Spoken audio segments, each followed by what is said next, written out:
It's bacon time. Welcome, guys, tonight to our Dads with Bacon Talking Sports show. I'm here to be joined by Brad and Troy tonight. What's going How you on, doing, Brad? fellas? Hey guys, how's it going? Oh, Well, my week's been terrible ever since Sunday. So let's just add to the craptastic week of actually I Not as got to bad tell. as your DC's week. Well, man, I mean, I gotta think. it's. I usually don't go this direction, but this is appropriate. What a shit show!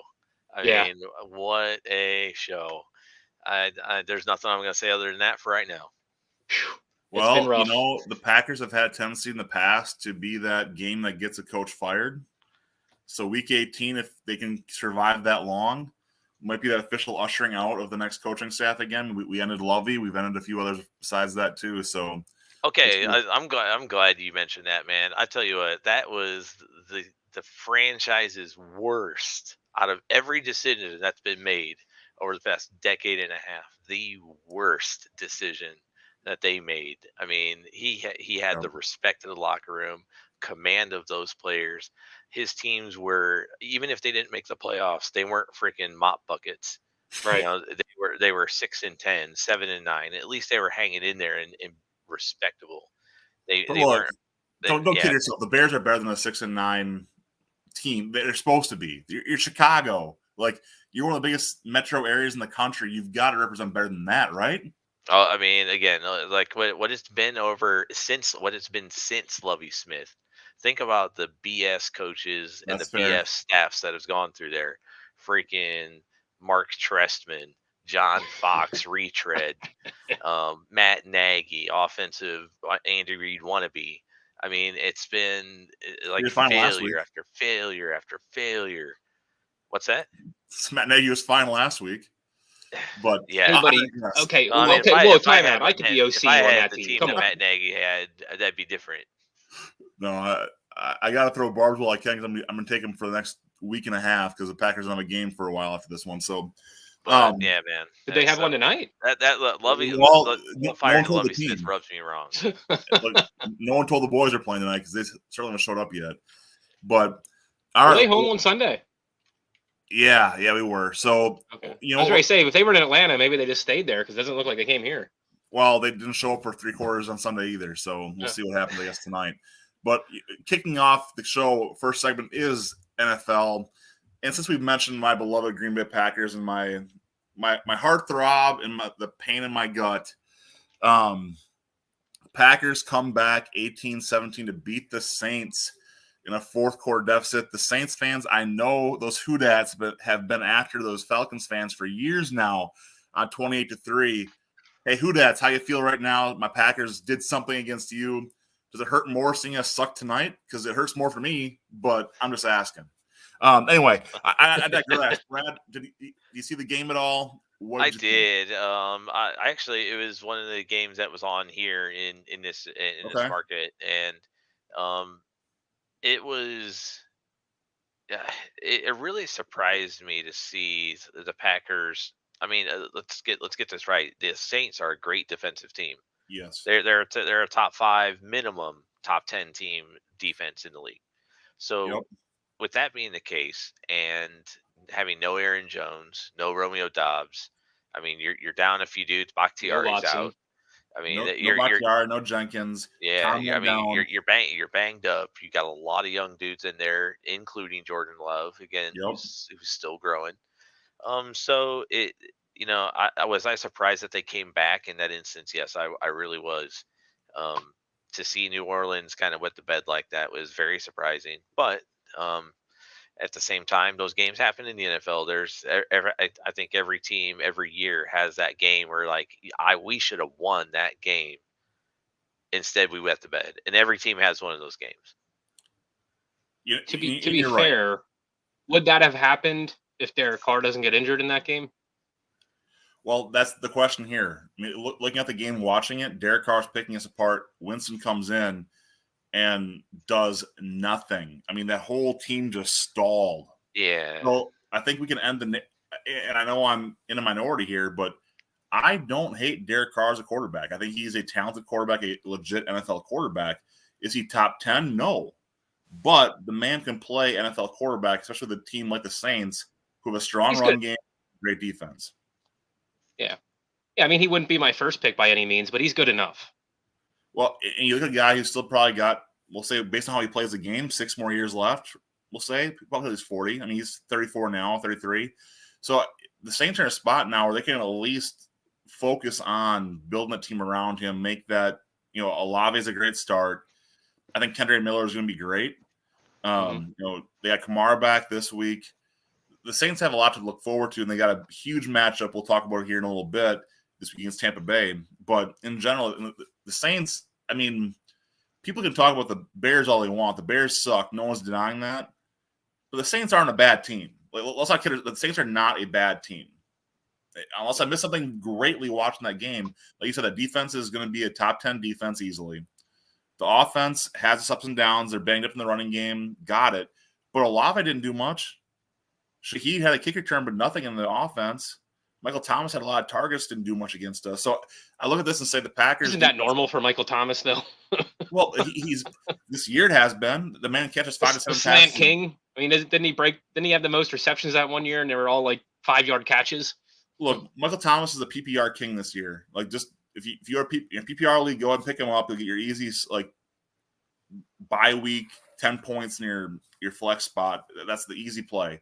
But no, I mean, overall, I look at this. Juwan Johnson had a big year last year. You have Foster Moreau. The tight ends didn't eat our lunch. After getting thrashed by Bijan Robinson, the Packers didn't look horrible against, admittedly, Tony Jones and Kendrick Miller. Right. So, but we'll move on past totally different story tonight, though. Oh man, this is beyond ugly.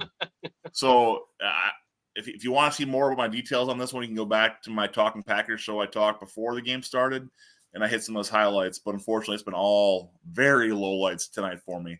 So speaking of low lights, another game that disappointed me: the Colts take out Baltimore in Baltimore, 22-19. Again, though, another team with how many starters out in that game?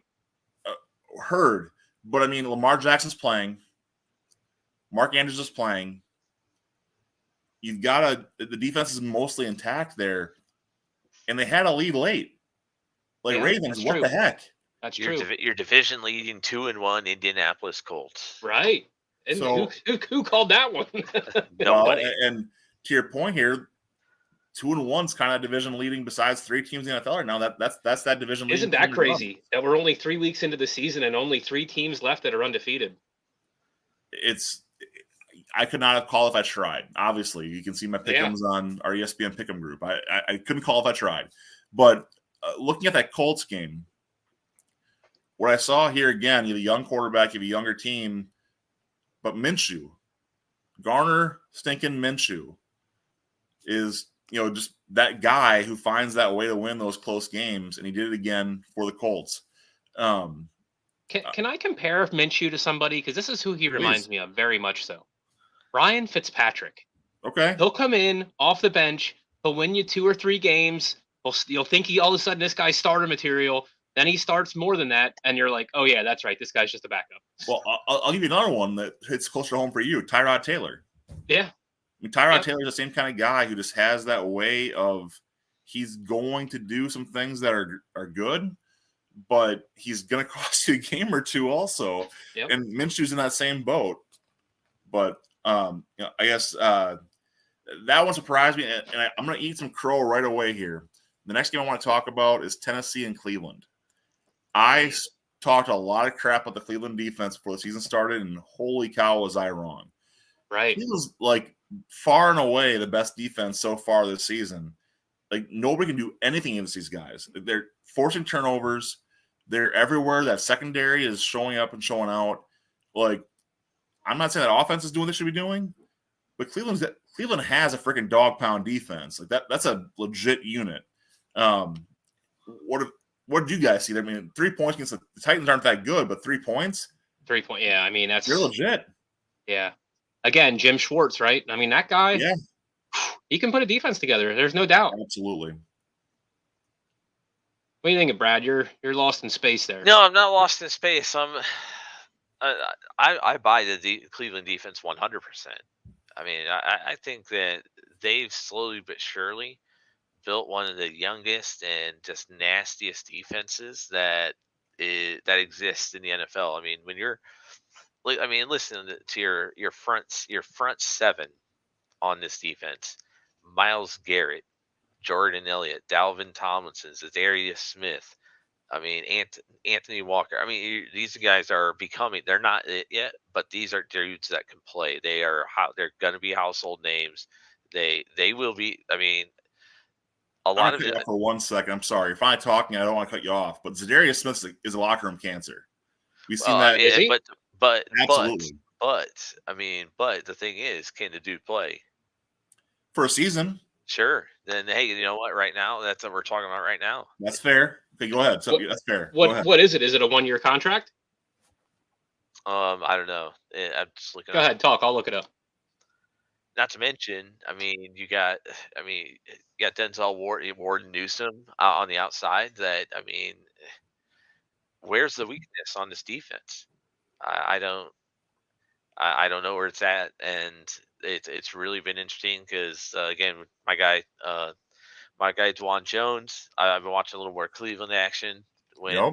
and on the YouTube split. So, but it's great to finally see a Chargers team that's kind of been touted to actually do well. Do well.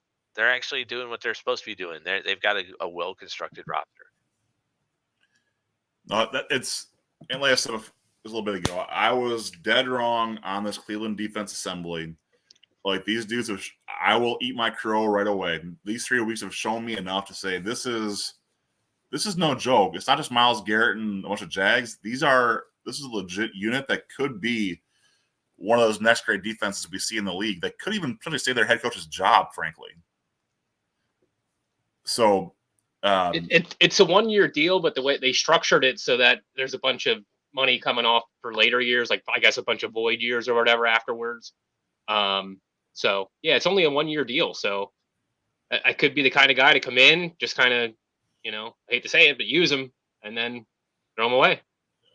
And I think that's what the best call they can make, because you saw what happened for us with Zadarius in Green Bay. He was our guy until he wasn't. Minnesota, he was their guy until he wasn't. And now I see this guy, Baltimore, same problem. The guy has been around, but he just finds his way to just create problems. And look, talented man. Like, you're talented. But, my gosh, could you just just tone down that ego a little bit? I mean, I don't know if you guys remember this, when he was with the Packers, he had that shirt underneath his jersey the one time, like overlooked wherever it was. I do remember that, yeah. Like, just like, dude, check yourself, son. Like, come on, man. Like, you're not the whole thing. So, no, Zadarius Smith, I obviously, you can tell I have a vendetta against the man a little bit in terms of what he did to us in Green Bay. But I really think that, to your point, Myles Garrett with Tomlinson, with Zadarius Smith, with that secondary, they've got some dudes who can play. And I think that's going to be your difference you see this year, where that Browns defense is going to win them some games. Next game I'm looking at, speaking of they asked, we got TJ jumping in here on the chat there, and he's asking if he thinks it was a mistake to give Clowney up. Clowney, I mean, he wrote Clooney, but that's I don't. So, and I don't either. I always thought Clowney was a bit overrated, to be honest. The man's physical skills we saw at South Carolina. The man can play against the best of the best tackles in the league. He did that in the SEC. Got it. But he has been a China doll health-wise and a inconsistent effort guy his whole time in the league. So I think it's the right call to let Clowney walk. Great. I think you can drop the EY, call him Clown, and I'm fine. But that's my bad joke for the night. Making noise. Why? By his bones creaking? He is, but wait till he gets he's going to follow in Ronnie Stanley's footsteps and insert other Ravens here. He's going to get hurt.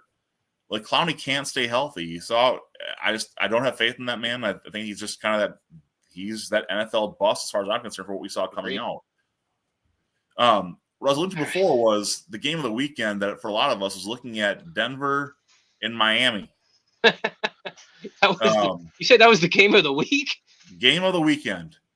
I mean, no matter how you want to slice this, I know, Troy, I gave you a hard time before about this a little bit, but you can hate on Miami all you want. And we've seen the numbers. Tua starts off. Oh, no, great. I don't hate on them. I think they're a very talented team. I just, you have to worry about Tua's health. Obviously, it's a thing. You can't deny that. And number two, you can give Miami flowers all you want for 70 points, but some of that blame's got to go on Denver too. That has to be guys quitting. There's a reason 70 points hasn't been putting up a game since 60. Well, so I'm going to point at Colorado as a state right now. Prime, I'm looking at you, and Sean Payton, I'm looking at you. They're two guys who have been touted as being top coaches. How hard? And Payton going as far as doubling down, saying Hackett was the worst coaching job he's seen in his career coming into Denver. Yeah. Broden get 70 dropped on him. So here's your crow, sir. Absolutely. Like, eat that crow, Sean. Here it is, buddy. Like, it's just one of those things now where I look at this and say, you know what? Sean Payton, I think TJ had the points last week. Is that the all-ego guy in the league right now? Sean Payton didn't pay his guys to headhunt. No, but his DC did. And he knew. And he knew it. There's a reason he's suspended. Sorry, Facebook user. I'm sure we're probably friends. But no. Sean Payton, you are now the GOAT. It's TJ. Is it TJ? Okay. Uh-huh. All right. So, no, it's just the Broncos had a legit defense last year that looked like absolute dog crap. We'll talk about it later, but thank God so did Coach Prime's defense. Sorry, Travis Hunter. Get well All right, soon. so who had the worst weekend on defense, the Bears or the Broncos? The Broncos. It's easily the Broncos, yeah. 10 touchdowns? 10 stinking touchdowns? Dude, hearing that together out loud is just how can you not chuckle? Look, got a lot of guys like Akan for a running back. I think he's got potential, but man, between Mostert, an aging running back, Devin Akan, they made Denver look foolish. Tyreek Hill's going to do that. Got it. But Mostert and Akan, now, really?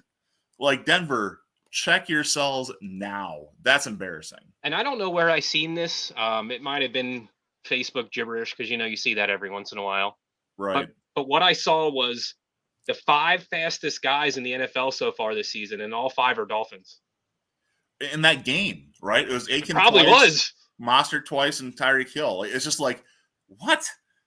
So it's good for those guys. I think the upset of the week this week had to be not in this game, but I think Houston beating Dallas this week. Arizona. You're talking about Arizona. I thought Houston over Jacksonville was huge too, though. Yeah, you know what? It's about equally as good. You ate your crow, Ben. I want to eat my crow because I called Arizona going 0-17. I didn't see this team being competitive, and not only have they been competitive, they've knocked off Dallas, and they very legit had a shot at 3-0 right now. Look, if the Packers and Cardinals combine their games, we might have a 3-0 team. One plays in the first half, one plays in the second half. It's an absolute ridiculous piece right now. But Josh Dobbs, credit to the man, he's kept them in games. Yeah, the defense, not that fantasy means everything, but fantasy has been there. And TJ, yes, you did, buddy. Yes, you did, buddy. But that being said, they shouldn't have. I don't care how you slice this thing. The Cowboys are too dang good to be losing. Don't they always have a hard time with Arizona for some reason? Is it just me, or do I remember that properly? No, you're right. That's history, though. Yeah, I know, but I don't know why that is. But look at Emmitt Smith went to the Cardinals after the Cowboys. Is that the lingering curse here? I don't know. Maybe it is. It's the new curse of the Bambino. It's Emmitt was miss watching that guy play. But anyway, so overall here we see 28-16. Arizona beats Dallas, and to me was the shocker of the weekend, frankly, even more than the Packers coming back in that ridiculous fourth quarter was how Arizona did that. I didn't see it coming. Happy for the coach, happy for the players. They got what they needed. But you touched on one game I was going to pass by, but I need to mention it now. That Houston-Jacksonville game. Like, Doug Peterson's got to be doing a gut check right now. The Jacksonville Jaguars were picked by most of us, if not all of us, in most talking heads, to run away with this division. Not only run away with it, but because of the division they're in, possibly be shooting for the 1 seed. Right. And they're 1-2. Yeah. Now they're 1-2 in a game behind Houston that way, with Houston just beating them. So yeah, 8.5 behind them. But the interesting number here, I think it's the Jaguars are like 1-6 in their last 7 games against the Texans. Wow. And I mean, again, the Jags have been bad in part of that. But so the Texans, they've been trash. But that Davis Mills Texans team was beating them last year. Is all in all, we're looking at this. We can't help but say this is Houston is getting a lot of flowers now for Stroud. I'll maintain my my doubts there, but I got to give him props for that game. Yeah, that was crazy. I did not see that one coming at all. Brad, in fact, I think that was my eliminator pick this week. Actually, was Jacksonville. Oh, man. So yeah, okay, yeah, mine was Dallas. Oh man, so hey, you made it 3 weeks, guys. Yeah. And the thing is, so we do a fantasy survivor in our fantasy league, and so with the pick'ems, all 12 of us start, and we each throw an additional $10 on top of the entry fee to do this. Yeah. It's like a side bet. Yep. Yeah, there's 2 dudes left now after 3 weeks. Like we made it just as long as the teams in the NFL did, right? Because there's only 3 teams left in the league undefeated. So yeah. So the Packers finally get a decent kick return. Nixon gets hurt, and we hold him to play. That's about right. That's about right. So here we go. But okay, so skipping forward to this. Sorry, Brad, I want to ask you this question first. My bad. What game stood out to you this week? I haven't asked you a lot of questions yet. So what game caught your attention, made you think, or kind of made you go like, whoa, what happened there? Well, I mean, man. Besides your background. Yeah, besides my background. I mean, I'll just make it quick and easy with the Bears. They stink. Nothing's improved. Nothing's getting better. Now, again, they are also just like a couple other teams. They're banged up. They're missing 2 other 5 starting linemen. That makes a big deal when you're protecting Fields. But again, at the same time, just on defense, they're giving up way too many points. It's every team can run against them. They can't stop the run for nothing. So, so I thought that was a pretty big obvious, like the Bears are not who we thought they were going to be. Yeah. They're the same old Bears. So, but in the game, other than that, I thought Buffalo beating the Commanders as handily as they did. Like that, I thought that really surprised me. I thought Washington would have given a little more of I don't want to say effort, because I don't think that's the case. A little more better of a show than scoring a field goal on the Buffalo defense. Yeah, after the 2-minute warning, they literally kicked the field goal so they wouldn't get shut out. Yeah, but Troy, we talked about this before though. The Bills have not shown up to this point this year before this game, really. Not well, I mean, they beat Vegas last week, 38-10. Congratulations. So the well, I'm just saying, like, I mean, they beat the team. I mean, what else can you do? You're beating the team you're supposed to beat. I get that. You play who you play, but I mean, as far as you have to admit though, the Bills did not play to their standard against the Raiders. That was not the Bills' standard game. It should have been better than they were even. I don't know. I think they've turned a leaf. I think they're really working more on getting their run game going this year than they ever have before. That's fair. It's a good idea because not only are you going to save Josh and save him on the runs that he used to always take, you have a good 3-headed monster there with James Cook, Latavius Murray, which at 33 years old, 34, whatever he is, dude can still go. Well, and the funny part is with Murray is you've always known from day one, you get 10 games a year with Murray.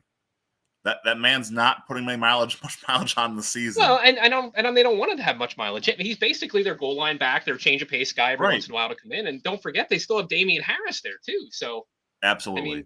I mean, those 2 guys are kind of one and the same, really. Well, except Murray's just a little bigger. Yeah, James Cook should be taking the lead right now. I mean, and he is, and he's got more carries than I thought he would so far this year. Right. So yeah, I mean, I think they're really kind of changing their philosophy. They're doing a lot more 2 tight end sets, which is obviously understandable with Dalton Kincaid now. He's getting a lot of targets. He actually has the second most targets on the team right now. So it hasn't really accumulated into points or yards or anything like that, but he's getting the targets. So what are we saying here? It's a shout out to Stephon Diggs. Cool. I didn't hear about that. A Maryland guy. Yeah, makes sense. So, yeah. And I also saw he also had Trayvon's son there at the game too. So. Yep. Look, I mean, at the end of the day, Diggs, like him or hate him. I hate him in Minnesota. I love him in Buffalo, but that whole thing in the offseason got blown up, and I don't even know what to say about that whole thing. It was just crazy. The bottom line is the dude is competitive. He wants to win. He knows he's getting towards the twilight of his career. He wants to win. That's all it really boils down to. It was he didn't like he never said he wanted out. He still reiterated in his press conference afterwards that he still wants to retire there. Like, you know, he's like, him and Josh Allen are like best friends, even though there might have been some disagreements on the field, all that kind of stuff, whatever. That happens. It's what I mean. And I don't know. It's crazy. I guess the true test will be when they're in their next, you know, situation where shit hits the fan, and then we'll see what happens. You know what I mean? Well, you're spot on. Adversity brings out the actual identity of a team, of an individual. So that's we'll see what comes up, and this team will face it. It might be this week, which we'll talk about here in a second. Yep. But we can move on. We're ready. You ready? All right. Let's talk about week 4 here a little bit. So, you know what I do? I'm going to wrap up last week just by saying this. I forgot about this, and I think this is kind of important. Yep. If the Chargers defense doesn't bail Brandon Staley out in that game, dude, he's fired. He's done, right? He was fired Monday. It has to be, right? Right. Has to be. How do you go for 4th and 3 on your own 20? Like what? With a lead. Like, what are you doing? You missed that. They're already right there. Like, oh my. And then they got down to the 3-yard line, right? And then the defense bailed him out. But like, dude, that guy, I don't see how he makes it through the season. I don't. There's no way. No, that was bad. And before that point, had been a Staley supporter. Dude lost me there. Like, he lost me. That's beyond. Yeah. So anyway, I just wanted to say that because I think that's kind of important, and I think unless they do some sort of miraculous turnaround, if he makes it through the season, he's gone at the end of the season. He's not their coach next year. No, I agree with you there. So going forward here, looking Packers with the gifted call, dude. That would have been a ejection in college football. So don't even start me on that one. But that's a targeting 101 right there. Anzalone, you Gator fool. Anyway, all right. Well, we're talking about Buffalo a little bit ago. Talking about Miami a little bit ago. I want to talk about this game first. Miami is actually underdogs here, going to Buffalo by 2.5 points. Well, you could say that, but okay, it's home field advantage is all it is, right? I mean, and actually home field advantage is 3 points. So technically, if you're saying they're on a neutral field, Miami's actually favored. So looking at this game right now, you know, and I'm going to actually ask Brad the question first, knowing he doesn't have a dog in this fight. Mm-hmm. What are you watching in Miami versus Buffalo, and what do you expect? I expect I think Buffalo's defense has actually been playing a little bit better than expected. They've been holding teams to, again, like Washington last week, to 3. You also, let me take a look here. That the Raiders 10 and the Jets had 22. 6 of that was on a punt return. Yeah, you get a grand total like 40 points all year. Yeah, you know, or pretty close to it. They're doing pretty darn good. And if anybody's going to slow them down, then I think that the Buffalo defense could do that. But I think the key matchup here is, like, do you have the secondary in order to cover all the options that Miami has? And I think the answer is no on that. I think that Miami's going to have a hard time running against you. But I still think that it's crazy to think that Tua I think he's the new surgeon, the new Mark Wright. He can just dice you up. He can get it to anywhere on the field, any throw. Mark Wright is your go-to on that one? No, Mark Brunell. Oh, okay. I was like, Yeah, Mark Rex is an interesting call. No, there, no. Mark I Brunell. thought he said Mark Rippon. No. Sorry, Mark Brunell. Gotcha. And yeah, I mean, just being able to pick you apart, and I think that's it's gonna end up happening. I think Miami wins this game. I think that they probably win 20. I'd say 28-17, 28-21. Okay. Over under is 54, which if you follow NFL at all, that's crazy. That's crazy high. Like that's a crazy high for a division game too. That is high. Right. This game is in Buffalo. It is still not horrible season yet for Buffalo. Yeah. I think it's supposed to be a beautiful day, to be honest. Well, it's frankly a gift to Miami if you think about it, giving them a game in September in Buffalo or October 1.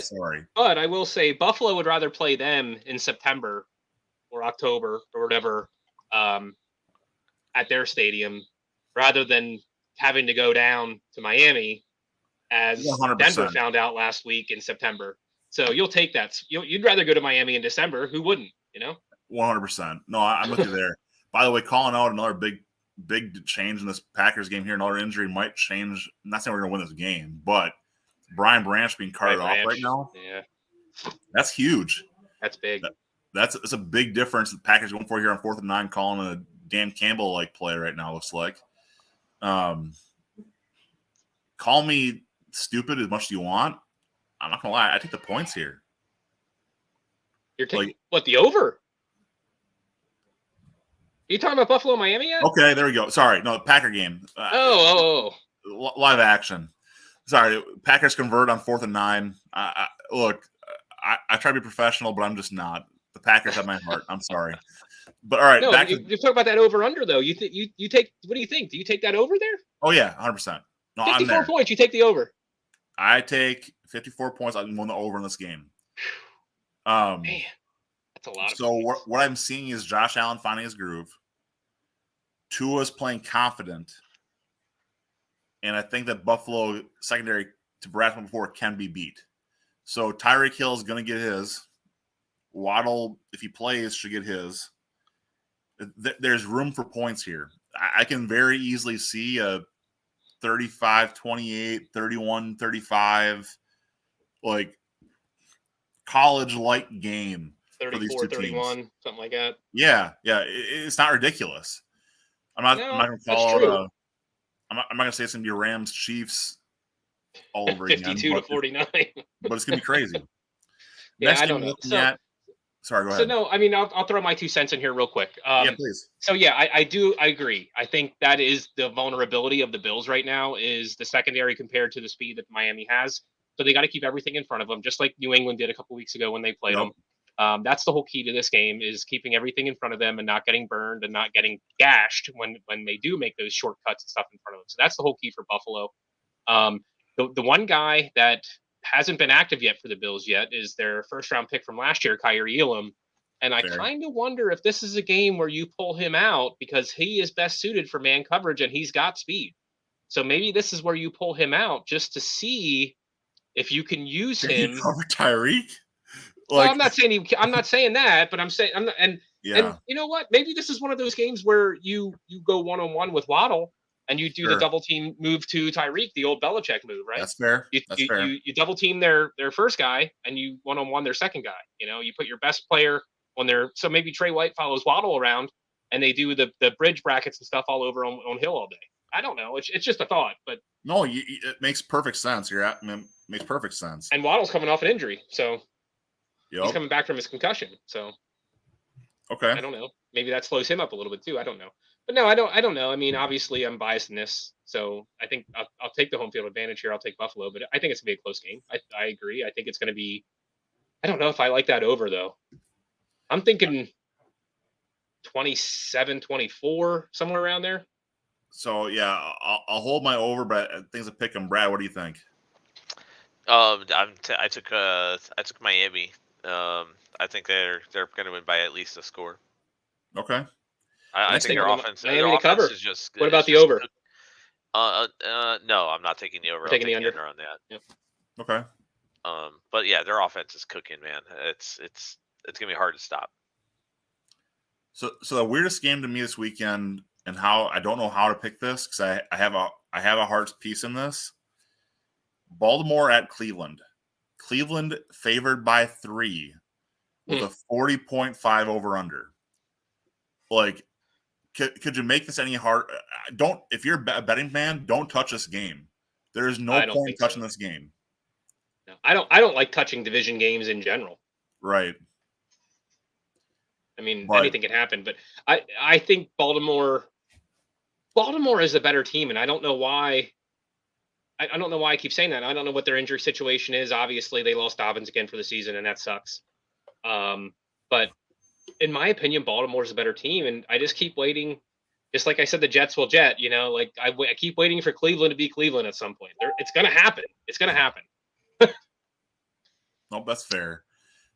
Brad? I think that the Cleveland defense, I think it's going to be a really great test to see how good Cleveland's defense really is.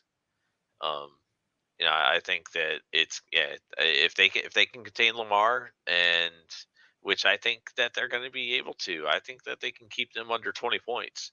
So, I think this is Cleveland's game to lose. I think they've got a lot of momentum. They're playing well. Offensively, they kind of got a few things better. They got a few things right last week.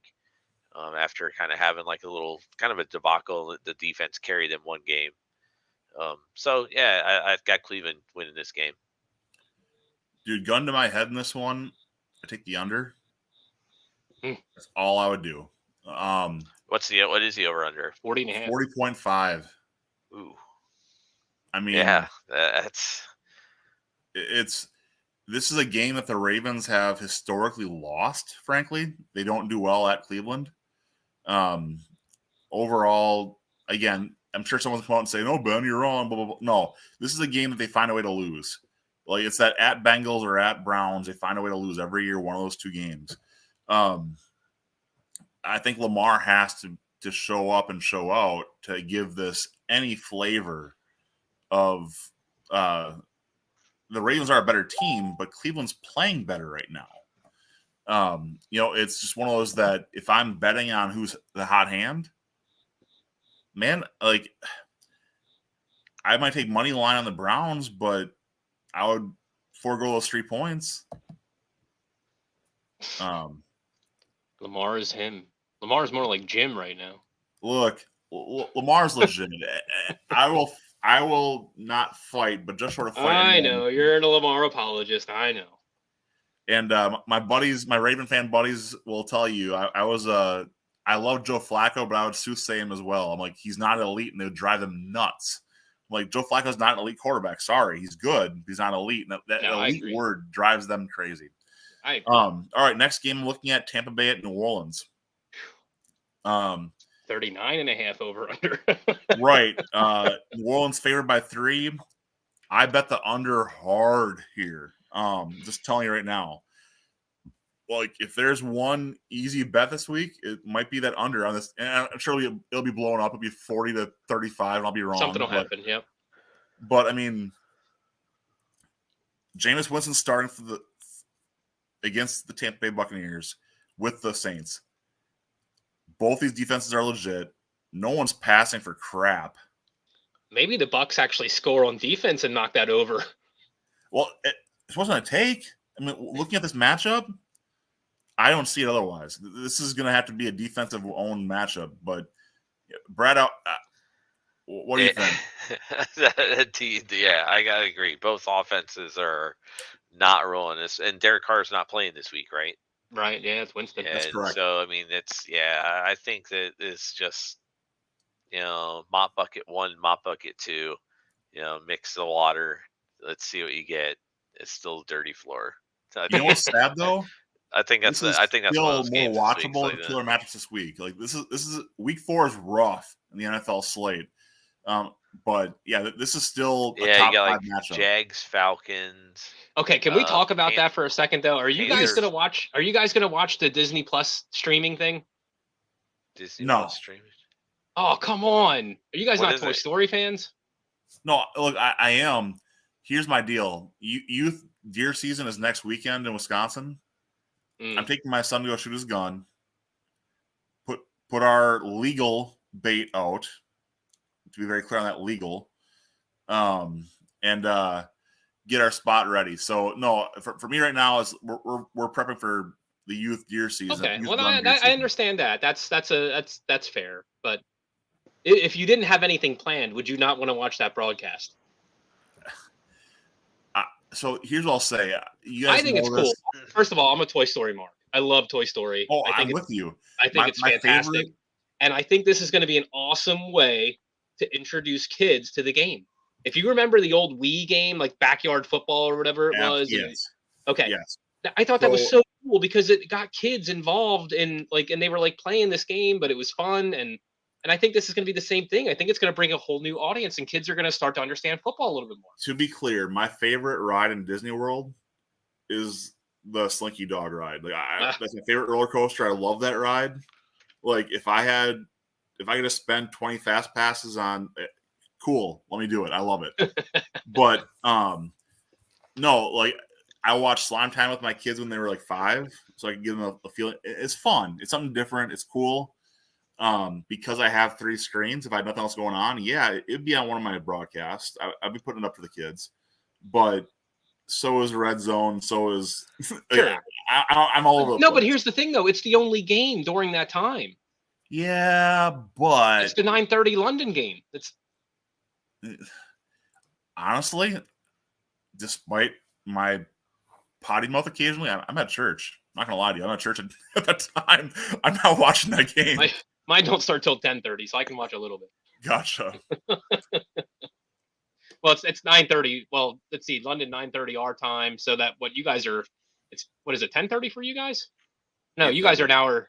Yeah, 8:30. So it starts at 8:30 for you guys. Oh, yeah. Geez. So the West Coast guys, oh my gosh, West Coast, that game starts at 6:30 a.m. Yeah, no, look, so for me at 8:30 on Sunday, I'm waking up, brewing coffee, showering, getting the kids ready.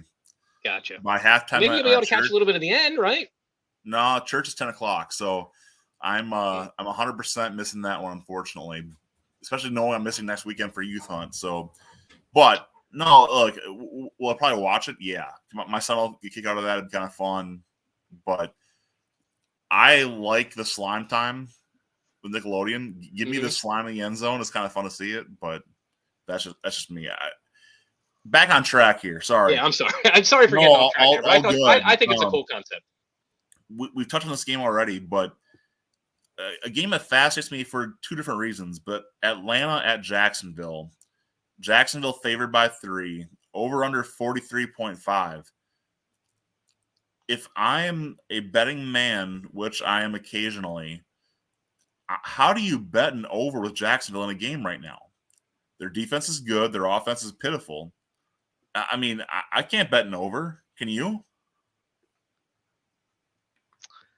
Well, let's see how many points they've scored so far this year. They've scored 57 total.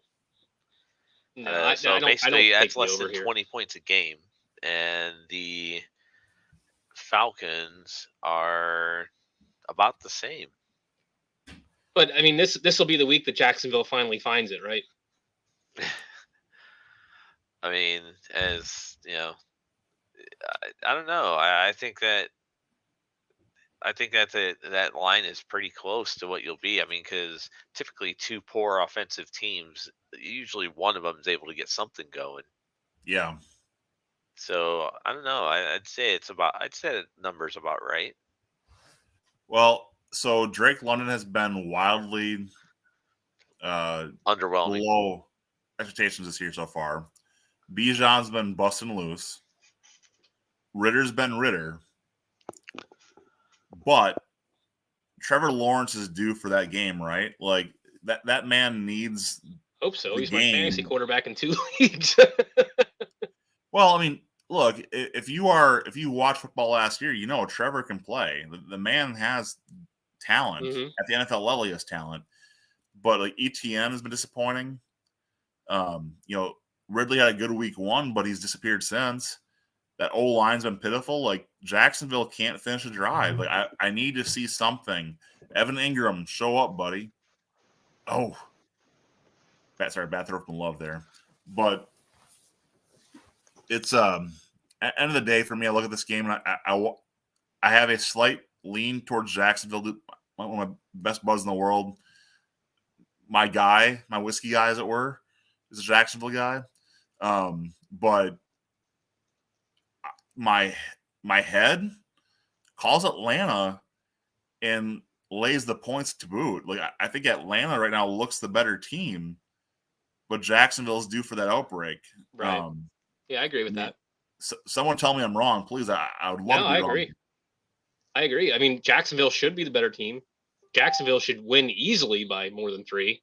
So we'll see what happens. But yeah, I agree with you. Right now, Atlanta's the more consistent, the better team right now. So you'd kind of like to take the points with Atlanta here, but Jacksonville's going to break out of this funk eventually. They'd have to. There's too much talent. There's way too much talent. Brad, you've been quiet here. What do you think? No, I agree with Troy. I think the Jags are going to bust out of this with the Falcons. Now, I think this is the London game. So 1 of 3, I think, actually. Yeah, and this is a quote unquote home game for the Jags. So they've been used to going over to London over the past few years. So I think overall that I do think the Jaguars take this one. It'll be close though. I wish I'd done the homework here before, but historically speaking, if I'm not mistaken, London games have been the under like 95% of the time. I think it was what it was. Yeah, I don't know. That's a good point though, but I don't remember. I think last year there was one game that was pretty high scoring, but for the most part, you're right. I think they all have been low scoring. Like those European games, even in college, like those games score low. Not Grand Notre Dame's not been it's like they play in a soccer stadium and all of a sudden they have soccer scores. Right. Yeah. Right. So I don't know. Jacksonville stays there because they play Buffalo next week there. So interesting. Okay. Yeah. Actually, they play in your. Don't you like Tottenham or whatever? I do. Tottenham. Yeah, that's where they play. That's where they play next week. Yeah. It's actually a home game for Buffalo next week. Okay. So last game for week 4 preview, and we got to move on here. We're already over time here a little bit. I know. Let's move on. But Cincinnati at Tennessee caught my attention. Cincinnati's favored by 2 in this game. They started slow the season. Burrow's banged up. If you're a fantasy guy, Jamar Chase has probably let you down. I've lost a lot of games with Jamar Chase this year because I drafted the guy. Well, he had a good week last week. But 41 over-under, I'm taking the under here. But, man, since he seems to be turning the corner here a little bit, I feel like I got to take Cincy in a even -2. Like, I think Cincy comes into Tennessee and they do their business. What do you guys think? I agree. Yeah, I agree. I think Cincinnati. It seems to me like Burrow hasn't seemed to be any more hindered. At least it seems like he's almost kind of getting better each week in regards to that foot injury or that calf injury. And not to mention, that Tennessee's they got a great run defense, but their secondary stinks. They're terrible. They give up everything. So I gotta agree. I think Burrow comes in, takes care of business, finally gets him like a 3-tutty game this week. Yeah. The whole key right there is just Burrow's got to be healthy, and I think he's healthy enough to take care of Tennessee. And I'll give those points. Okay, now we're gonna move on to college football here for a little bit, guys, and I'm gonna we'll try to speed version. Yeah, so I'm gonna shorten the section here a little bit. So this first section I want to go through is reviewing last week, and I want to ask you which result surprised you the most of these first 4. FSU coming back and beating Clemson in overtime 31-24. Arkansas losing at LSU but keeping it close 34-31 to the last seconds. Washington State taking care of business, but having Oregon State with a late comeback 38-35. The Cougs stay undefeated. Or Ohio State's last-second win at Notre Dame. Which one had your attention and which one surprised you the most? Go ahead. My attention was definitely Ohio State, Notre Dame. Now, I can't say I was surprised that Ohio State won, but I will say I was surprised at how they won. That was crazy with 1 second left. Yeah. I won't say that surprised me, but that was the one that had my attention.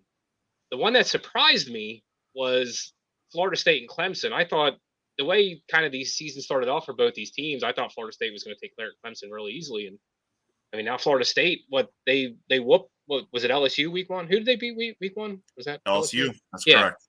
And they looked like a dominant team, and now all of a sudden they're barely squeaking by teams. So yeah, I mean FSU is definitely going to lose here real soon if they keep playing with fire the way they are.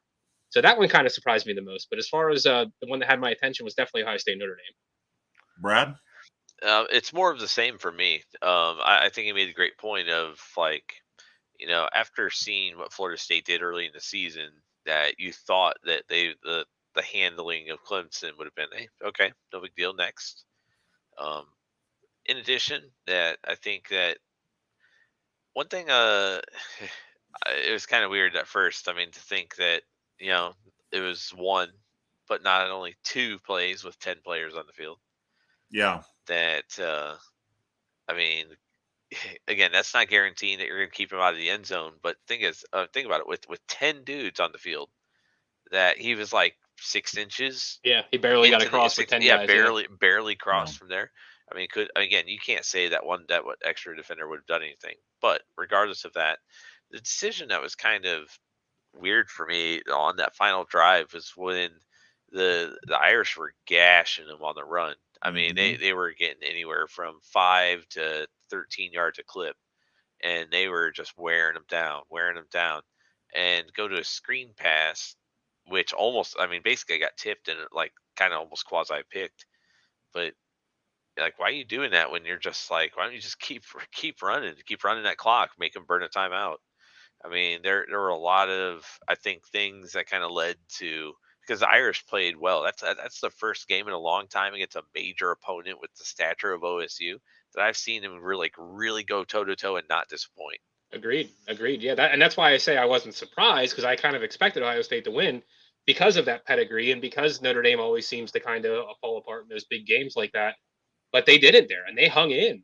And is it a moral victory? I don't know. It might be. It might be. No, I don't think it's a moral victory at all. I mean, you lost the damn game, which you should have won. I agree with that. I'm just, does it build some sort of confidence, maybe? No, look, I'm a closet Notre Dame fan. Like I'm not Catholic, but I appreciate what that represents for us overall. And looking at Notre Dame, they should have won that game. That was Notre Dame's game to lose, and they lost it. Agreed. So that's still disappointing. You can't do that at home. You're in an iconic stadium. You are Notre Dame. Freaking play like it. Finish a stinking game. Ohio State had, I mean, it's just, I hate the Buckeyes so much. So much, guys. Like, dude, yeah. I mean, living here in Indiana, right next door to that place. I gotta hear it all the time. Oh God, yeah. I mean, I gotta hear it all the time. Look, I mean, because there was so many people being like IU grads that live around here. So a lot of IU grads, a lot of Michigan. I'm not a big fan of a lot of State. Michigan fans in Indiana. A lot of Michigan fans in Indiana. Look, I hate Michigan. I hate Michigan State. I hate Ohio State. I hate USC. I hate Stanford. Notre Dame, my enemy is my friend. I hate those guys. Go Irish. Like, touchdown, Jesus, hear my prayers. It is like, please beat these fools. And your color creating Wolverines are one of those teams I just can't stand. But we'll get there here in a little bit. Oh, so why, is it just because of Harbaugh, or did you not like him before that? Oh, well before that. Okay, well before that. Where do we begin? Seriously though, hail to the victors being one of them. Citing Mays as a color. Anyway, I digress. All right, going through the rest of the week here a little bit. I'm going to quick hit some games. Not that surprised who won, but how they won. Washington over Cal, 59-32. Washington might be the best team in the whole of college football right now. That nobody's talking about, especially. I mean, or is it the one right down the list a little bit from you? And I hate to say this, but Penn State. My God. Well, and that's come up here quick. 31 on an Iowa defense. How in the hell does anyone score 31 on an Iowa defense? Yeah. I don't know. Brad, you've been a little more neutral on this one overall. Coach Prime got sucker punched 42-6 by Oregon. Sure did. What were your thoughts there? I mean, not surprised. I mean, again, Not surprised at all? No, not at all. No, Wow. no. Like again, zero surprise because now let's be real. That Oregon's a top 10 team. Right. Okay, Colorado is came from a bottom 10 team. Mm-hmm. So again, seeing him pull one upset and a couple of not really FBS level kind of wins. No, it didn't impress me. So again, yeah, I expected Oregon to go in there and trounce them, and they did. So no, no. I think that now, do I still think it's an improvement upon what they've had in the past? Is it a good pathway for Colorado? Is it getting them a lot of notoriety? Is he building a program there? All the answers to that are yes. Right. So, but I think that these two questions they diverge in very different directions in regards to like how you would answer how is Colorado versus the brand of Colorado. It's a very teacher answer, Brad. Thank you so much. I enjoyed that immensely, actually. We were looking at their schedule. I think it was yesterday at work or something like that, and they legit probably only have a chance. I shouldn't say only have a chance. They legit probably only have 2 more wins on their schedule.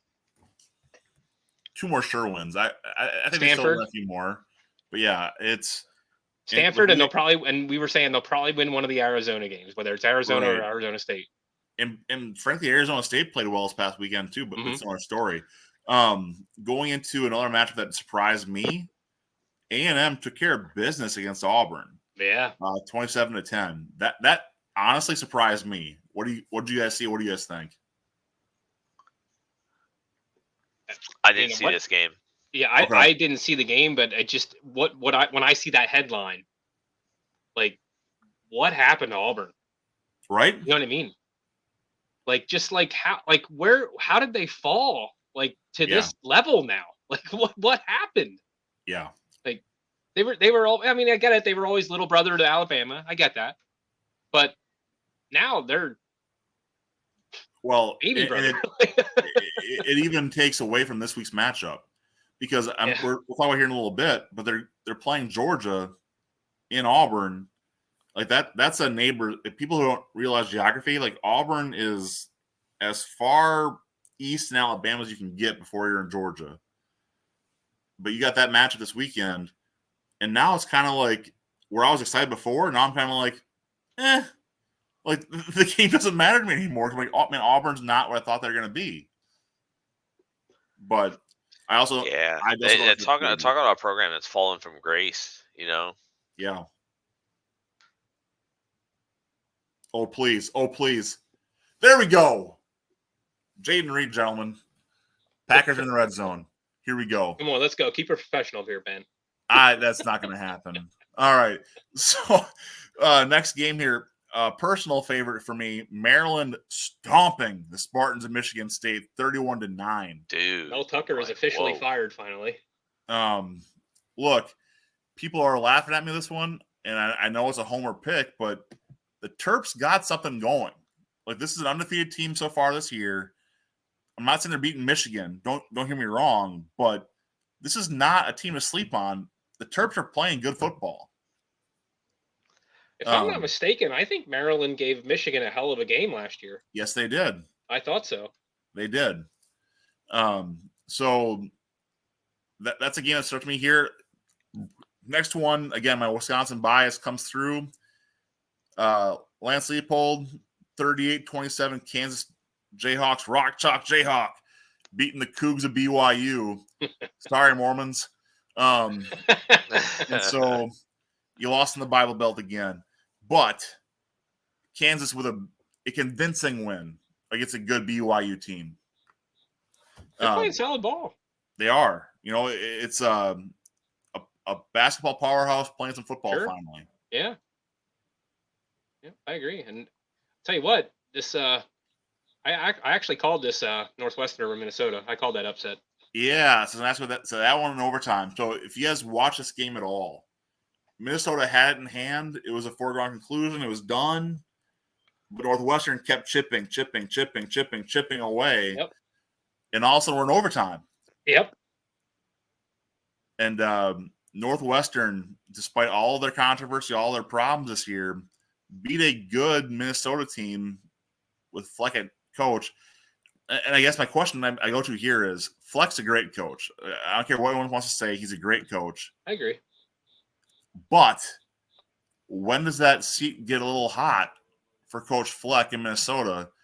I mean, in this division, you can't be winning only 7 games a year. Like, you should be winning more against when you're playing Nebraska, Illinois, Northwestern, Iowa. Like, you need to win more games, and Fleck's not doing that consistently. Yeah, I mean, I think that the Big Ten West is always such a crapshoot every year, because there's always one program that'll just kind of, sneak its head in there a little bit and then maybe fall back out after a year or two. Yeah. I think like the team to kind of look out for, possibly to maybe be a threat in Big Ten West, is Illinois.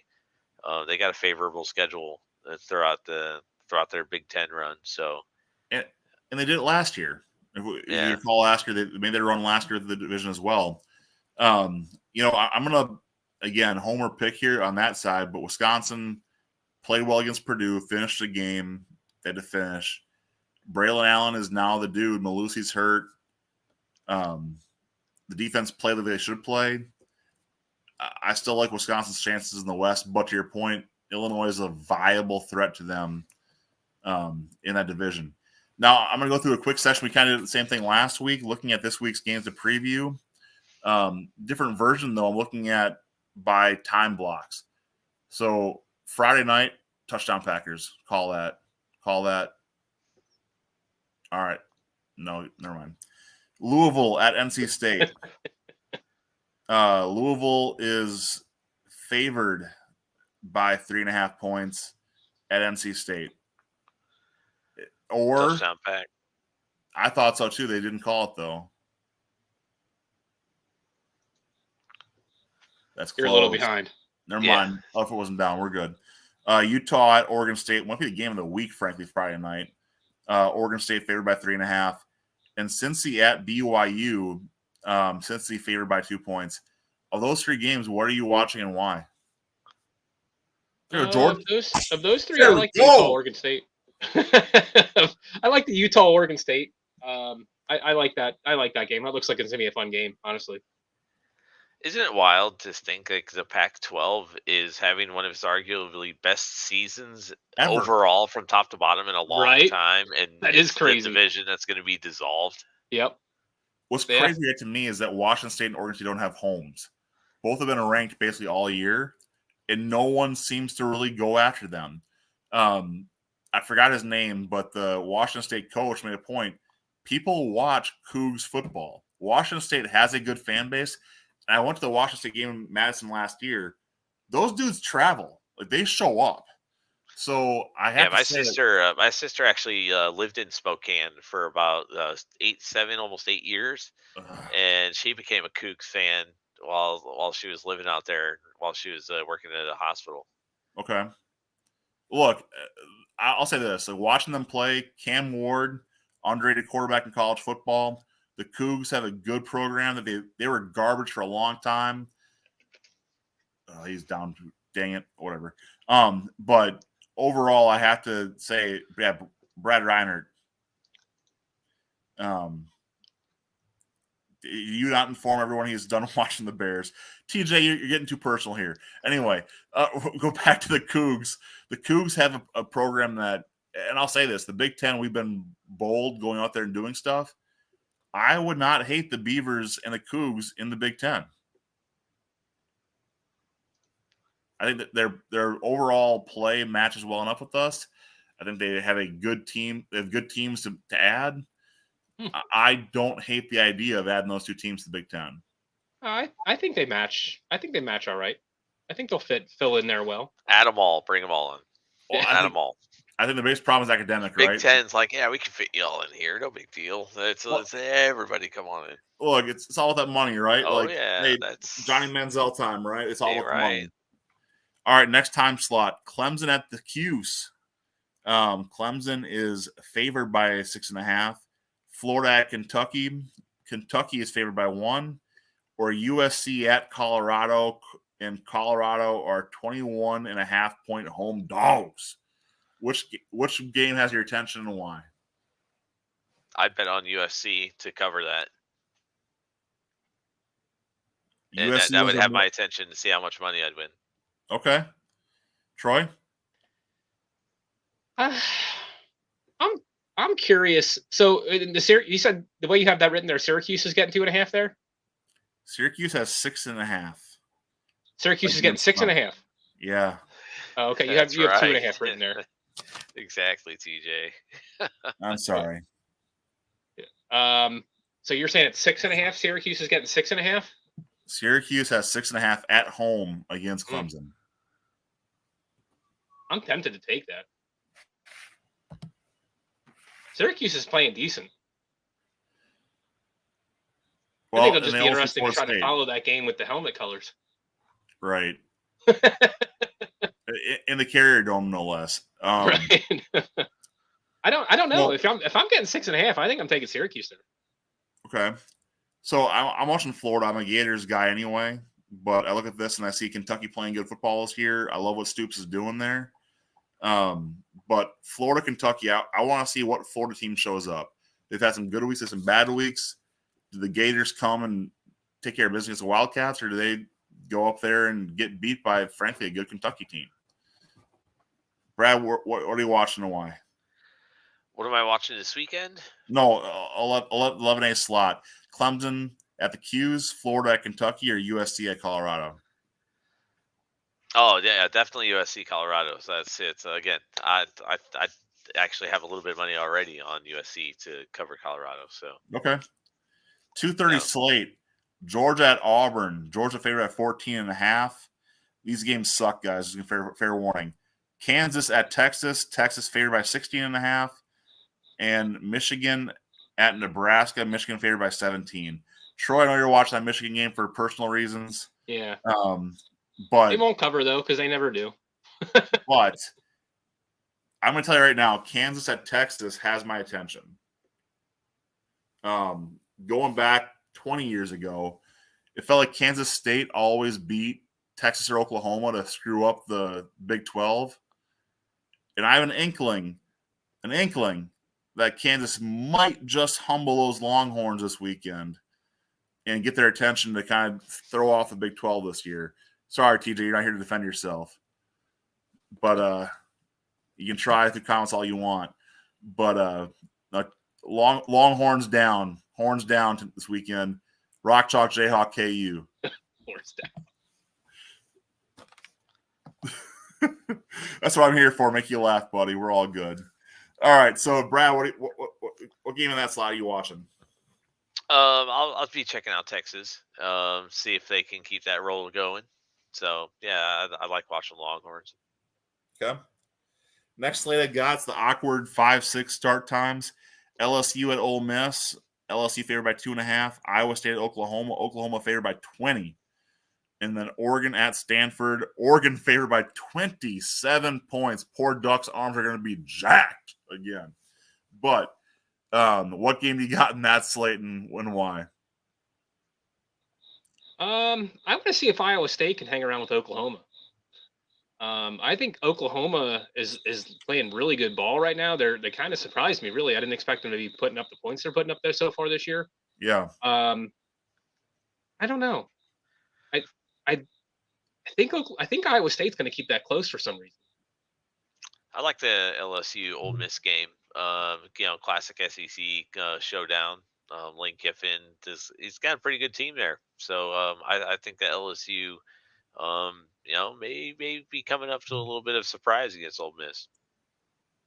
So, if you'd have asked me a week ago, I pick Ole Miss in this game.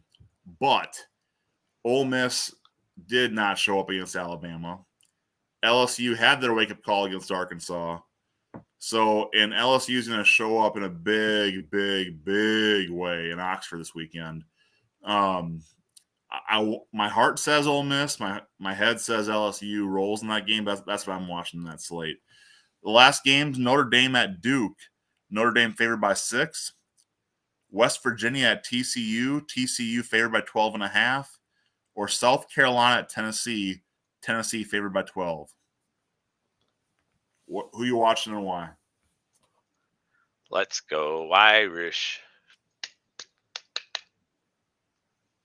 Okay. So it's kind of weird to go play at Duke again with the top 20 teams. I mean, they're playing really well this season. This is not an easy game. This is a lot of people see, oh, Duke football. I mean, the impression and the reputation of Duke football is changing. Yep. Because they've been a legitimate ACC contender or player with it throughout the season. They haven't been the scrubs for quite a while, for about 6-7 years. So I think they give the Irish a good game, but I think eventually the Irish overwhelm them and they get the dub. So someone could thank Denny Dime for making their team relevant. Sure as heck is the Giants. Yeah. All right. So Troy, what are you watching in that slate? I think West Virginia is getting a little bit disrespected here. 12.5 points. TCU hasn't done much to impress me so far this year. I mean, they look okay. But I think West Virginia's been hanging in there with teams. They were even hanging in there with Penn State until midway through the third quarter or so. I don't know. I'll take them 12.5 from West Virginia. That game has me interested. And also, yeah, I'm being selective here, TJ. Sorry, buddy. I'll put that one up. But anyway, all right. Yeah. So honestly, I'm all in on watching this South Carolina Tennessee game. I think Tennessee is overrated. South Carolina's been playing some good ball, and we just might see an upset in Knoxville this weekend. Yeah, I can see that. South Carolina. Who did they just play really tough not that long ago? They played Georgia tough. They played Georgia. That's who I'm thinking of. Yeah, they played them tough. They were hanging in. So yeah, I could see that upset for sure. Okay, so I'm gonna take a look to my left, look to my right. I don't see Aaron, so baseball time, guys. Here we go. We are in playoff season, and Cubs fans, I'm sorry, I'm gonna make you really mad in a few seconds here. But look at the National League. The Braves, the 1 seed, Dodgers 2 seed, Milwaukee 3 seed, Phillies the 4 seed. We know this. The Diamondbacks did everyone a favor and lost to the White Sox today with 3 more left against Houston. Miami and the Cubs coming today were tied at 82 and 76, with the Marlins playing the Mets in 3 against the Pirates. And then the Cubs lost already tonight to the Braves and have 3 in Milwaukee this weekend. Question for you guys. Who gets the last 2 wild card spots, the Cubs, Marlins, or Diamondbacks, and why? Am I not? Did Marco not share something in our group chat today that the Padres still have a chance too? Forget the freaking Padres. Mathematically, they do. They are 3.5 back. There are 3 kinds of lies in the world, guys. There's lies, damn lies, and statistics. And that's what I'm going to look at right here and say that the statistics here tell you that the Padres can make it. The Padres are dead. Long die the Padres and Manny Machado while we're at it. But all right, so you just went quiet. I mean, Troy, I can't hear you. I'm sorry. You're muted, Troy. Oh, I'm sorry. I didn't really look at this today. Ever since these games ended here, so I don't know where we're at in standings wise. And I know you kind of just said something, but I kind of need to see it. I need a visual seeing of this here too. All right, the current wild card standings. Just won. Yep. Yeah, so currently right now, Diamondbacks are a game. Okay, so the Phillies have the first wild card; they're clinched. Yep. Diamondbacks are a game and a half ahead of everybody else for the second wild card. Miami is currently in the third wild card. The Cubs are a half game back. The Reds are a game and a half back. The Padres are 3.5 back. So what we're seeing here is with 3 left in Pittsburgh, Miami has, if they can win 2 games, they clinch. essentially. Yeah, I agree. I agree. I think that the Cubs bullpen, in addition to, I mean, really their starting rotation period, their pitching has just been giving up runs. I mean, it's not like it's like Cubs haven't been scoring them. Their run diff for the season is almost 100. I mean, the hardest part here, honestly, is Houston. Houston could somehow push the Diamondbacks right out and let the Cubs in, because Houston is playing for their lives right now, trying to win that division. They got 3 against Arizona this weekend, and they need every single one of those to try and win their division, to try and get that spot for a home field in the wild card round. Otherwise, they're fighting for survival, trying to beat Toronto and Seattle out of those last spots. Now, Seattle has 4 against the Rangers. I didn't see the result today. Toronto and the Yankees played today. Then there's 3 for Toronto against Tampa Bay. The American League's, I mean, it's crazy right now. You can pretty much lock in Baltimore, Texas, Minnesota. Baltimore clinched. Baltimore just clinched today. So we're looking at Tampa in the 4 seed, Baltimore in the 1, Rangers likely in the 2, and then the Twins are locked in the 3, with Toronto, Houston, and Seattle fighting for those 5 and 6 seeds. With Houston playing Arizona, both of them fighting for their playoff lives. So, back to my question. Who are your wild cards in the National League? Who are your wild cards in the American League? Brad, go ahead. I think Arizona at least gets one of them, and that'll pretty much put them in. So I think Arizona is definitely one of your wild cards. And I don't know. That other one is tough. That is really tough. Well, mind you, Seattle's 2 games back already. Boy, could Cincinnati come up here and sweep the Cardinals and sneak in? Man, it's not crazy. I'll tell you what, I'm going to take Cincinnati. I'll go Arizona and Cincinnati. Now, Can you guys remind me, how does that – I forget how that works. Did those 2 bottom wild cards play each other then? Is that how that works? No, this year is tiebreakers. So it is entirely based on – No, but I mean once the playoffs are set. So like the bottom 2 wild cards, they play a 1 game – like they play 1 game. Not anymore. No, they don't. No. The lowest ranked division winner plays the last wild card spot. The 4 and 5 wild cards play each other. Is it a 5-game series? 3-game? What is it? 3-game series. 3 games. All 3 are at home at the higher seed. Okay. So, by the way, Packer game right now, field goal was taken off the board due to the penalty, and now the Lions have 2nd and goal with 7.5 minutes left. I don't know what's going on here. They must have gotten a first down. So yeah, it looks like the Lions are knocking on the door. So the Phillies will play what? Arizona. If Arizona stays in that spot, they'll play Arizona in a 3-game series. And Miami would play, or Chicago or Cincinnati, whoever gets in there, they would play the what just happened? We just lost him. Yeah. Okay. Let's keep going. That was interesting. So anyway, yeah. So I don't know. I got I'll go Arizona and Cincinnati in the NL. In the AL, I think Houston, and I think it holds how it is. I think Houston and Toronto both get in. I think on my side, man, I agree with you. I think that, man, being a game and a half back with 3 left, that's tough. That's I think that's hard to get out of. So I think it's going to be Tampa, Toronto, Houston for the AL. Philly, Arizona. I think Miami. They got that 3-game, even though it's on the road. It's at Pittsburgh. So again, Pittsburgh is not the scrub-a-dub-dubs. I mean, you could be playing the Rockies or the Nationals, heck, or even the Cardinals, which the Reds are. Yeah, I know. So, I think the Marlins. I think it's going to be Phillies, Diamondbacks, Marlins. Okay. All right.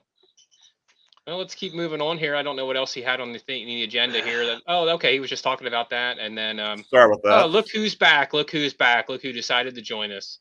So yeah, we kind of went through our I took the Reds and the And who did I take? The Reds and the Diamondbacks. And I think the AL will hold still. I think Toronto and Houston will both hold tight there. And I think you also took Toronto and Houston there too as well, Brad, right? Yep. And then you think Arizona and Miami are going to hold still as well. Yeah, I've got Arizona, Miami, and I've got Toronto, Houston as well. I think it's kind of going to be a dramatic chalk weekend. I think Pittsburgh is going to do enough. I think Pittsburgh is going to steal. What's going on with the Marlins and Mets right now? Or what is that over? Marlins beat the Mets today. They did. Okay. So because on my screen here it says live, so I didn't know if they were still playing right now. Yeah, Marlins have the Cubs by a game and the tiebreaker in hand. So, so that means they're 2 games up on Cincinnati then. Correct. Ooh. Okay.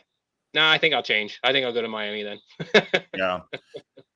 My screen didn't update here. I thought they were only a game and a half up, which I would have thought, okay, well, Cincinnati will sweep and Pittsburgh will take 2 from Miami, and then that'll throw them in there. But now, I don't think that'll work. So I think they would have to sweep, and they would have to have Miami be swept. So no, I'll take the way it's sitting right now. I'll take it. I think that's how it's going to end. All right. Yeah. So moving a little forward here, I think that the next part I looked at was overall looking at the playoff bracket. I mean, right now the Orioles and the Braves are the obvious picks based on the stats. However, MLB playoffs have told us for a long time now the best teams don't necessarily win the World Series. Team. So I'm going to force us into a little lack of comfort here. A non-1 seed, what's your World Series and who wins it this year? Not a 1 seed, huh? Phillies and Rays. So no Orioles, no Braves. What do you got?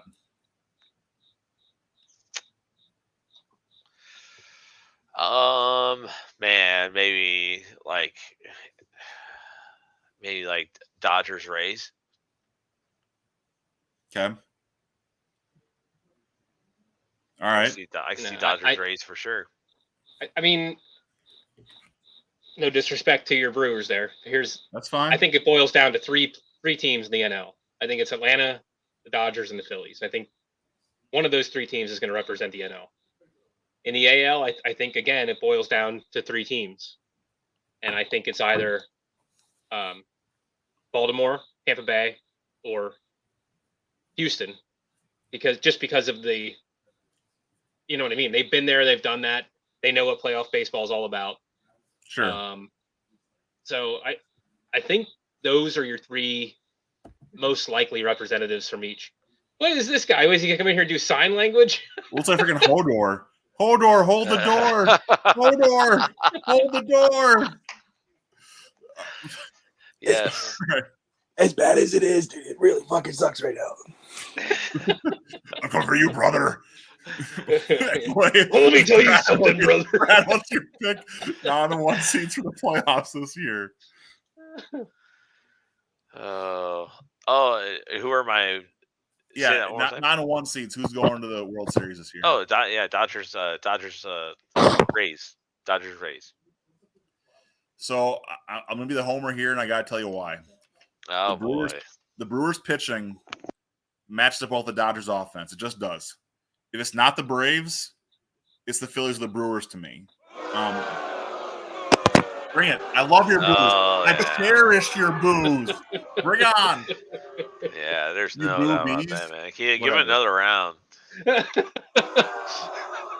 So, look, honestly, like the Rangers had my attention early in the year. There goes the Brewers' hopes. That's fine. Look, I have a history of being a curse, so that's fine. But look, the Brewers, Rangers are my non-1 seed picks. And it's going to be on the backs of Corbin Burns and Brandon Woodruff. The Brewers bullpen, the Brewers rotation is arguably the best in all of baseball. And if you look at what the Brewers are doing this year, it reminds me of a Braves team not too long ago that made some key deadline moves, found the bats they needed, and they turned their team around. and really made a difference here. So I'm looking at this saying that the Brewers and Rangers could be that off the beaten path MLB's worst nightmare World Series because ain't nobody watching that besides me and a few other Brewer fans. But I know TJ's alliances. I know TJ's Astros are legitimate. They've got the bats for it, but I'm not convinced the Astros make it in right now. Like, and this the reason I'm saying this, the Diamondbacks are at home and they are fiery and they have two pitchers that just stinking deal. So Merrill Kelly and why am I forgetting the name now? I need it most. Zach Gallen. Thank you, Zach Gallen. So you got two dudes who can freaking deal, and their season's on the line. They could choke away a playoff spot. Where does Seattle end the season? Seattle has 1 today and 3 more against Texas. Oh, so they have yeah. See, that's where I think they're not going to get in, just because they have to play Texas. So yeah, they're 2 games back to begin with. So I think Houston only has to take one. I think Houston only needs to take 1 game from Arizona, and they'll be in. But so Houston would be playing Minnesota. Got it. Likely seeing a Houston-Texas divisional series, a 5-game series for Houston and Texas. By the way, don't you think they should reseed? Why don't they reseed in baseball? Yeah, I don't hate it. I don't love it. I don't hate it. What's the point of having the 1 seed if you're going to play the best team available? That's a generous call. Thank you. Samari Torre with a given call by the referees there. We'll take it. Ben's been doing this all night, TJ. I can't help myself. I can't help myself. I just bottom hit the ground accounts. All right. So TJ, I'm gonna ask your Hodor self. What's your World Series pick? Less than 1 seed. I wonder if he'll take the Astros. I think it's gonna be the Astros, and honestly, I see the Diamondbacks coming back as well. Okay. All right. I like that actually. It's a lot of fun. By the way, guys, to defend TJ, when he said Arizona's got a chance this year, he meant the Diamondbacks, not the Cardinals. So, man here. Hey, I'll leave my crow on that, man. Those Cardinals are better than I expected them to be, man. Good for them. So, when you trade for your starting quarterback a week before the season starts, it kind of says in my mind you're tanking, but apparently not. You're not wrong. So, guys, I'm going to skip ahead to – I'm going to skip a few segments here we want to talk about. One I want to hit on is Damian Lillard to the Bucks. Oh, yeah. Obviously, again, I'm a homer this way, but that's the biggest story in basketball right now. There's no way around this one. Drew Holiday, less than 12 hours before, says he's a Buck for life. He gets traded by the Bucks to get Damian Lillard into Milwaukee. I mean, what are your – as non-Bucks fans – what's your take and what do you think? I think it's dangerous. And I think even the odds changed immediately as soon as he got traded. They became the NBA favorites to win the title. So they were the favorite. That's correct. Yeah. They're just what the odds say. They're the team to beat right now. So we'll see. You got to see how everything meshes, and you can put together all these dream teams you want, but sometimes they don't mesh. So we'll see. But 100%. But just on paper, yeah, they're the team to beat. Brad? Yeah, I can't disagree. That's to think that you got Dame, Middleton, Giannis, Brook Lopez. Whoa. Just Bobby those Portis. 4. Yeah. Bobby Portis. That's a legit. That's a thick line. That's a thick lineup, bro. You got Jay Crowder on that team still too. Yeah.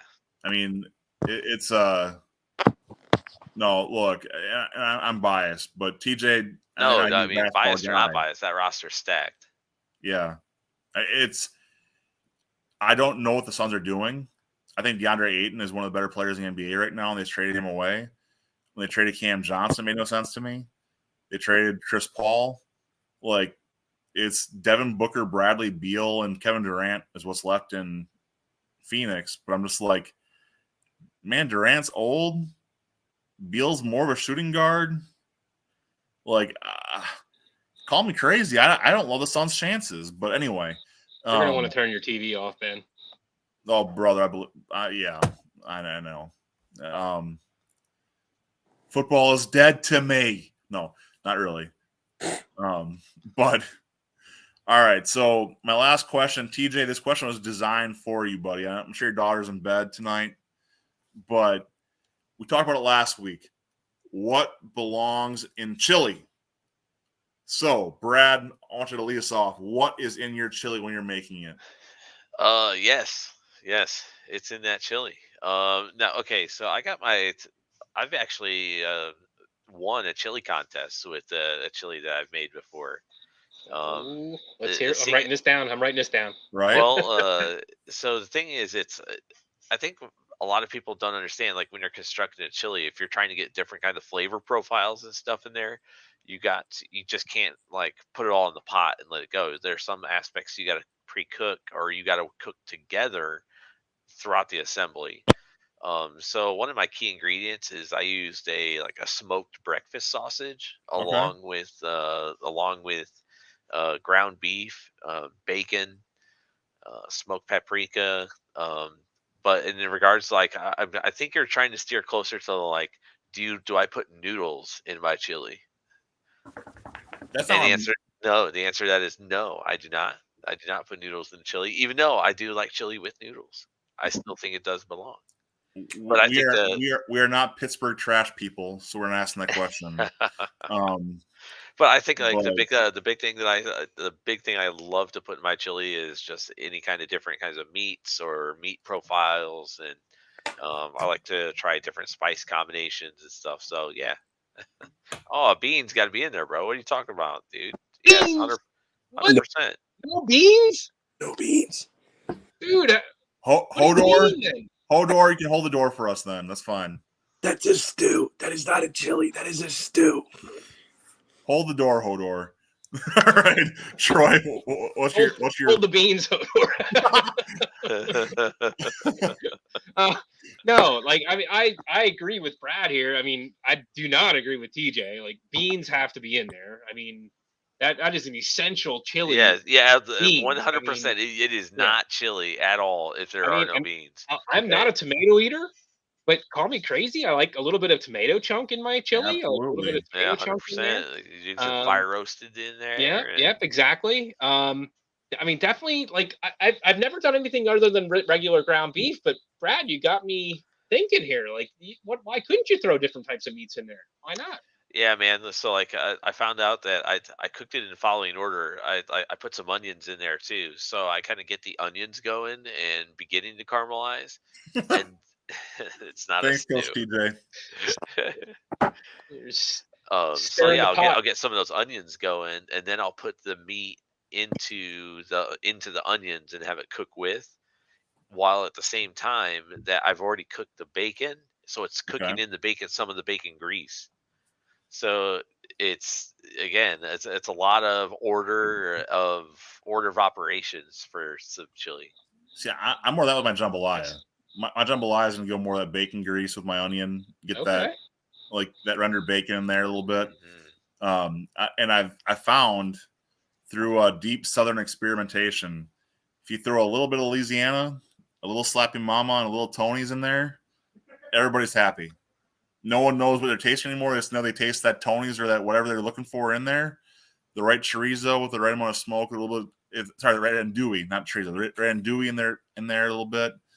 Look, jambalaya is a great thing, but the question is chili tonight.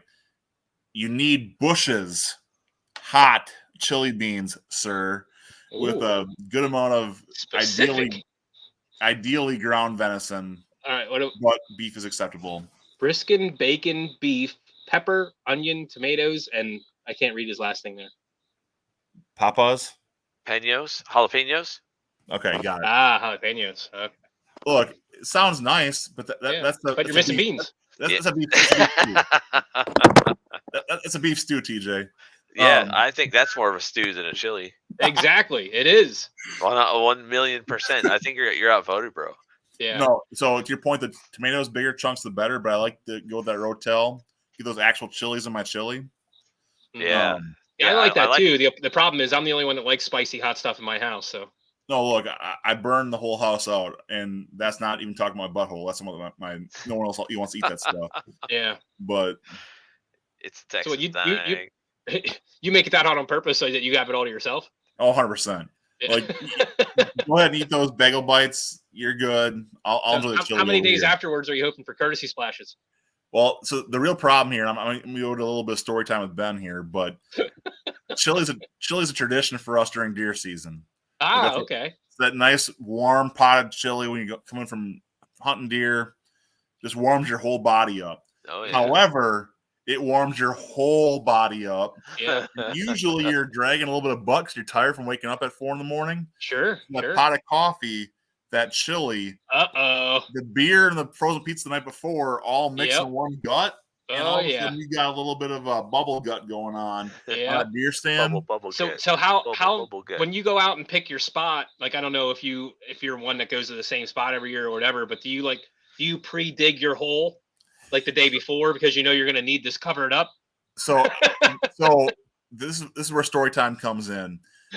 I'm a responsible, decent human being who craps before I go back to the field.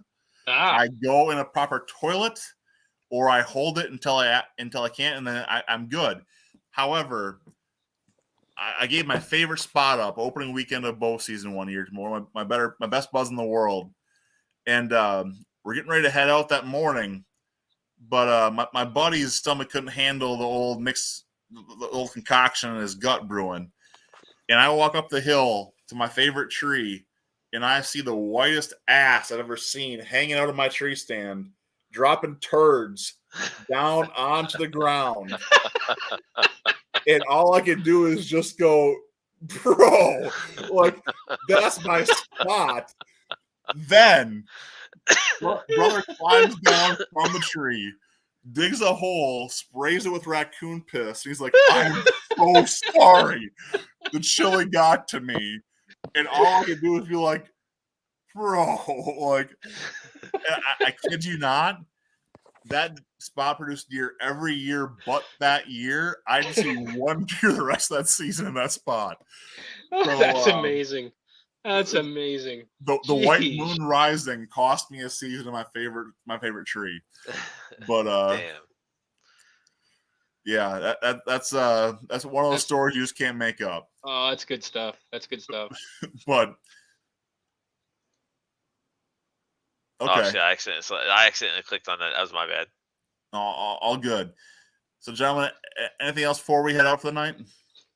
No, I don't think so. It was we went a little long there. That's okay, but we had to definitely touch on the baseball here. It's definitely, since we're coming up on the weekend here and it's ending the season, and we don't really touch on it too much, but I'm sure we're going to try to sneak it into our weekly programming now here, especially now that the postseason's here and it won't be as hard to kind of keep up with everybody. There's only going to be a few teams left, so I certainly hope so. So no, I was glad to get a little baseball talk in.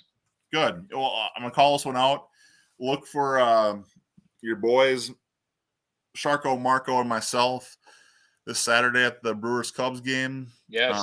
And then I will be also at the game Tuesday, game 1, the wild card series in Milwaukee with my dad out in the right field bleachers. So, which, by the way, I thought, don't you and Aaron both have season tickets for the Packers? Aaron does. I do not. You do not. Okay. So is Aaron there tonight? No. So, little known facts about Green Bay tickets. We actually have 3 games a year that go to Milwaukee ticket holders, 1 preseason, 2 regular season. And tonight's actually a Milwaukee game. So they kind of screwed Milwaukee because they got to try and drive home 2 hours after this game. Yeah, really. And get to work tomorrow morning. So yeah, that is rough. My gosh. So that's what I blame on there being so much Honolulu blue in our stands tonight was the Milwaukee ticket holders didn't want to come to the game because it's late and their tum-tums hurt. But anyway, yeah, so that's kind of what I got going on. Brad, anything new for you? No, man, I'm actually just excited for one more week from tomorrow because that'll be the start of my fall break, and I'll be on vacation for 2.5 weeks. Man, this guy's going on break already. He just came back. Well, no, I didn't just come back. I've been. Oh, that's right. You guys started. That's right. Never mind. I started school July 24th. Yeah. So yeah, I've been slaving away the past 10 weeks. Okay. So DJ, we're just hoping you get better. What the heck, man? Get that voice back. How you feeling other than your voice? I mean, I'm feeling fine. It's just the voice. It sucks, man. Yeah, I've been working everything, but it sucks. Yeah, you're pulling us in here like a Jake the Snake Roberts promo right now. Sounds about right. You're making us lean in to listen, and you're drawing us in. So one more endorsement I'll throw there before we sign off here tonight, guys, is Wrestle Dream this weekend for AEW. A lot of great matches. If you're into that kind of thing, definitely take a look and see Wrestle Dream. I think it's gonna be a phenomenal card, actually. So you see CM Punk wrestling. Himself and maybe his wife at home between the sheets, but I think he might be pulling an away game this weekend with his lefty, but we'll see what happens. Anyway, hey, I'll throw this out here real quick too. Yeah, we're 11:15 Eastern time, so in 45 minutes it'll be my wife and I's 16th anniversary. So congratulations, hey, that's phenomenal. Thanks. Congrats. So yep. So we'll be going out for dinner tomorrow. Well, actually, I think we're gonna do like a lunch tomorrow, and then I don't know. We'll see how my little guy's been sick, but I think he's finally starting to feel better. He's supposed to have a baseball game on Saturday, and then we'll see where it goes. Obviously, Sunday in our house is football day, so that's cool. I enjoy that our whole family sits around and watch football all day. That's awesome. I never thought that would be. I'd have a wife and kids and stuff that would all enjoy that, but they all sit around and watch it. It's great. Yeah, I'm jealous. It's me, and if I get my buddies talking to coming over, that's what I get. My son would rather play Madden than to watch a game with me, and so I'm like, all right, well, whatever. But all right, guys, we'll have a good weekend. We're gonna sign off for this week, and we'll see everyone next week. Take care, guys. Go Pack, go.